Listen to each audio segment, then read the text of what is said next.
Jadi untuk materi pembibitan ini ya, teknik yang pertama teknik nursery untuk hidroponik ya. Jadi nursery ini artinya pembibitan. Sama seperti halnya pada teknik produksi tanaman ya.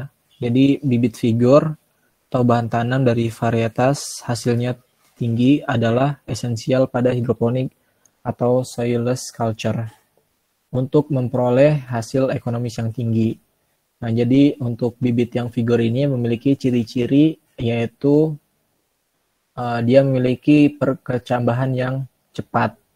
Kemudian juga ciri lainnya itu dia memiliki pertumbuhan yang seragam.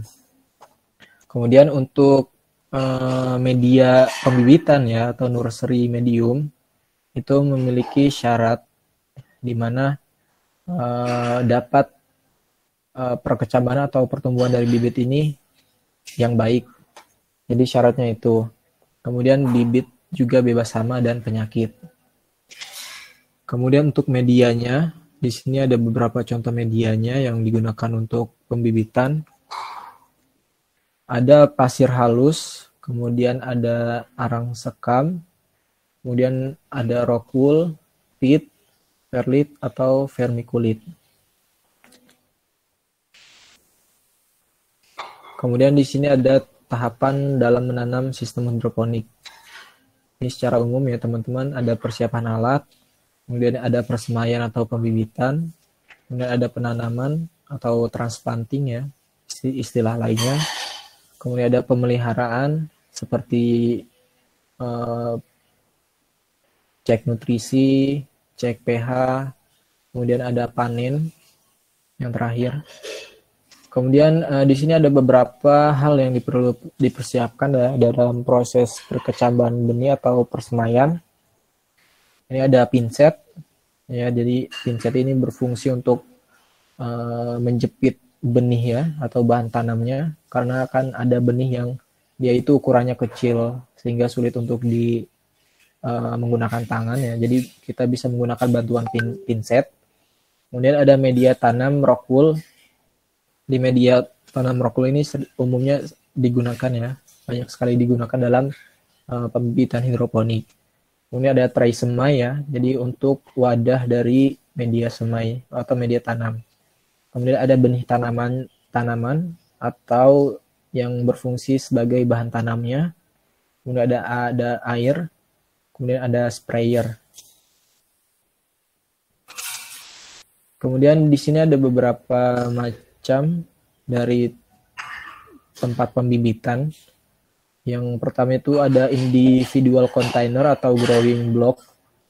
Contohnya itu ada paper pots dari kertas, kemudian ada plastic pots dari plastik, kemudian ada clay pots ya dari tanah liat, kemudian ada styrofoam, kemudian ada coconut fiber pots dari serat kelapa, kemudian ada rock wool blocks, kemudian ada sponge block ya atau dari sponge. Kemudian yang kedua itu ada trays.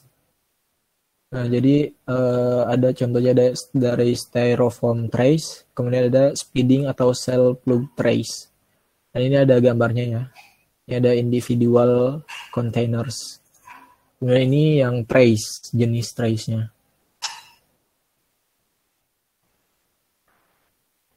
Nah, di sini ada beberapa gambar ya.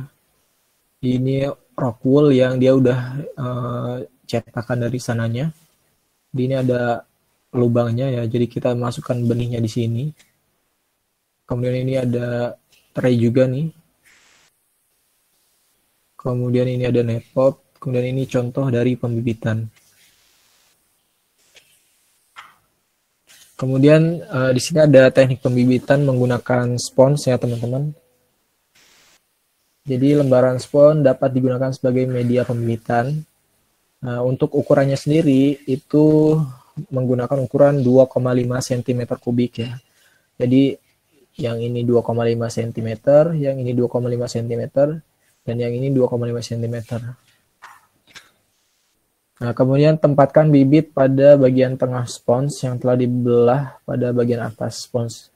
Ya, jadi nanti penempatannya itu di tengah, dibelah di tengahnya ini.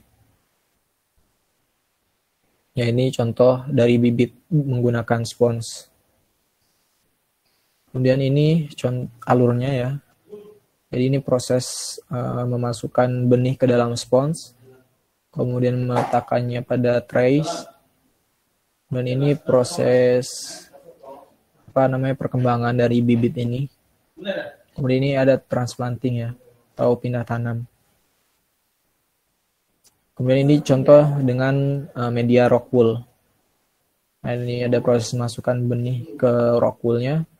Kemudian rock wool ditaruh di ini talang air ya, talang air pada instalasi hidroponik.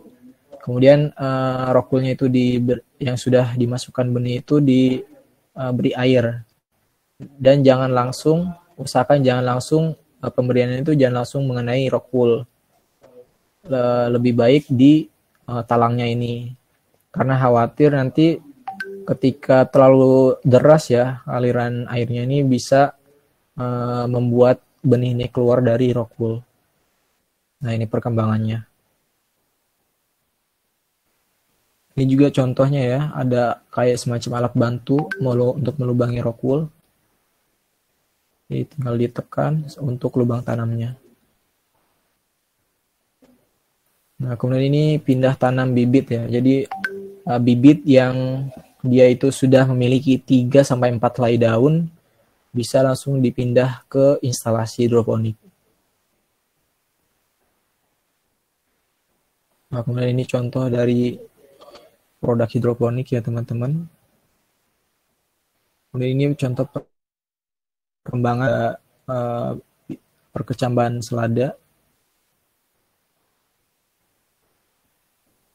Nah, kemudian pembibitan benih dari stek. Pot dibersihkan atau tempat perkecambahan diikuti mencuci dengan Ca atau Na hipoklorit 10% agar benih ini bebas atau potnya ini bebas dari penyakit. Kemudian perhatikan juga kondisi kelembaban, suhu, humiditas media. Kemudian germination trays atau tray perkecambahan itu dapat ditutup dengan kertas basah atau kain basah supaya suhunya terjaga hingga berkecambah. Kemudian jaga kelembaban supaya perkecambahan merata. Siram dengan air. Ya, lebih baiknya rekomendasinya itu pagi. Nah, ini untuk bahan tanamnya. Untuk yang stek itu bagian vegetatif yang dipisahkan dari tanaman induk, dapat juga dipacu perakarannya dan digunakan sebagai bahan tanam. Nah, wadah atau trays diisi dengan media pertumbuhan digunakan untuk memacu perakaran bagian vegetatif tanaman. Nah, contohnya pada gambar ini ya teman-teman. Jadi wadahnya atau traysnya itu dimasukkan media untuk memicu perakaran. Kemudian bagian vegetatif dipilih bebas dari hama, organisme penyebab penyakit, dan nematoda untuk perbaikan tanaman. Nah, ini contohnya itu pada kangkung menggunakan teknik stek. Kemudian untuk ketersediaan nutrisi, jadi untuk pembibitan untuk nutrisinya itu tidak diperlukan sampai batas bibit itu tumbuh membentuk 1 hingga 2 daun sempurna.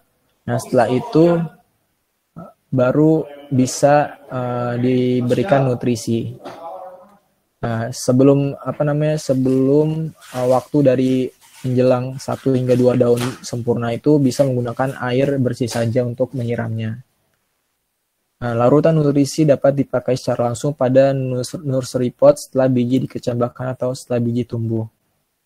Bisa juga kalau misalnya mau menggunakan larutan nutrisi, tapi konsentrasinya itu jangan terlalu tinggi, karena dengan menggunakan air bersih saja ya tanpa nutrisi itu sudah bisa menumbuhkan dari benih tersebut.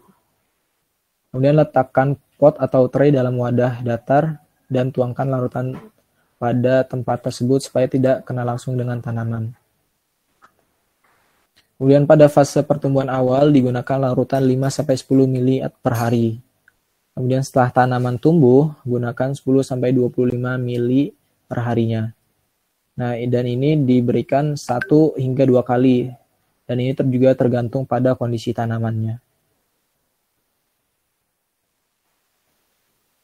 Kemudian ini contoh dari perawatan hidroponik, persiapan juga. Kemudian ini ada durasi penyemaian atau pembibitan. Ini ada beberapa contoh komoditas.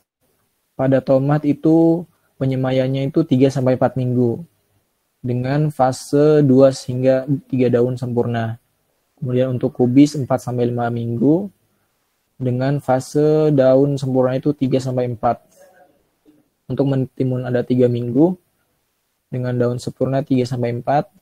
Kemudian lettuce atau selada 2 hingga 3 minggu. Kemudian ada bell pepper atau paprika itu 4-5 minggu. Itu bermacam-macam lama penyemaian atau pembibitan. Kemudian bibit dipilih yang pertumbuhan vigor sesuai dengan ciri-ciri varietas yang cocok untuk hidroponik. Tanaman hasil kultur jaringan dapat digunakan sebagai hidroponik. Nah, jadi ternyata hasil dari kultur jaringan itu juga bisa digunakan di hidroponik. Seperti itu. Oke, itu sekian untuk materi tentang pembibitan hidroponik.